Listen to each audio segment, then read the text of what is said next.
Hey, so just a real quick webcam quality tutorial thing. So this is probably one of the most advanced sounds I can do, but it's not actually that hard, and I stumbled on it quite early. I've been doing it for a while, and here's what it is. So basically, the lowest note I can actually sing is probably around an E2. So if I and it's still not really part of my vocal range because I have no volume, that low in pitch, and also doesn't sound great, but let me see if I can sing an E2. So like,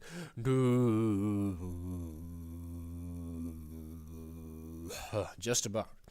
But the thing is, if you want to generate notes that are actually lower than what you can do with your voice, one way to do it is using your lips. So you basically do a sound like this, like kind of like a raspberry, but not exactly. And I do it on one side of my mouth because that seems to work better for me. I don't know if it must, you know, if it'll work better for you, but I do that. And then, if you do it right, what you can do is you can add a vocal note to that and get your lips to oscillate, to resonate sub-harmonically, and generate a note that is actually an octave below, or sometimes two octaves below, but in general, an octave below seems to sound best, the note you're singing. So let me see if I can demonstrate that. It's a little tricky, but I'll try. So if I just sing a note, say like do A2 sharp, and then I add lip, so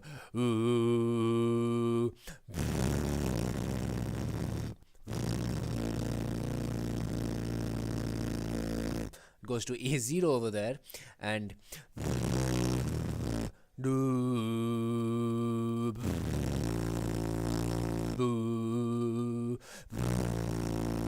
you can see I can go an octave under. And it's a pretty cool thing to use. You can use it to do like dubstep bass, or well, not dubstep necessarily, but like an EDM bass, like a that kind of thing. Another way I like to use it is for like a tuba sound. And the thing is, it doesn't actually sound like a tuba. The timbre is not necessarily particularly tuba-esque, but the thing is, it's such a low pitch, it just sounds like a low pitched instrument. So you can kind of fake that. And so one way I like to use it is, I have like a back and forth between, say, a trumpet and then like a mellower, maybe like a woodwind kind sound, woodwind type sound.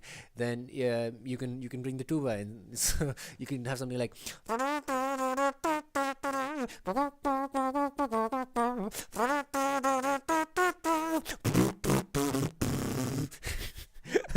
that wasn't very good. I was a bit off pitch at the end there, but you get the idea. And if you've seen Tom Thumb's TED Talk, I mean, of course you've seen Tom Thumb's TED Talk, but he does that at one point, and that's obviously where I get it from. Though of course he does a throat bass based kind of sound, a throat based bass, is sort of like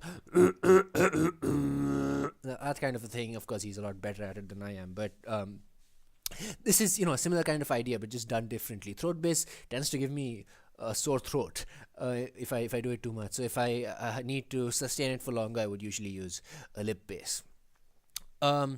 So how you do it basically is, I would say, to get started, a good way to get a feel for it would be, keep the tension in your lips constant at first and just do a kind of sound.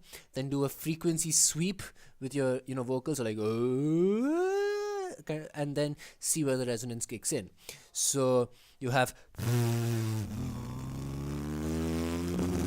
it kicks in about there, and then again, no resonance up there, but you can find the point where it actually does work. And mechanically, this is actually really similar to how a woodwind instrument or a brass instrument works, where you have the reed that is vibrating, and then the instrument kind of provides the reed with a set of possible pitches or frequencies to vibrate at. And only this is kind of in reverse, because the reed is your lip in this case, and the instrument is your vocal cords, which it's presenting the set of harmonics and sub-harmonics to oscillate at to your lip. I'm not sure if that sentence was quite right, but you get the idea. So, I mean, basically, the takeaway from this is that your lip adjustment doesn't have to be super precise, right? As long as you're in the ballpark, and the precision comes from your voice, and your lips will kind of latch on. So it's not that hard to do, and you can do subtle, not subtle, but small adjustments in pitch to create melodies relatively easily once you get that resonance going. So it's a pretty cool sound, and I think. Yeah, it's a cool effect. It shouldn't be that hard to figure out.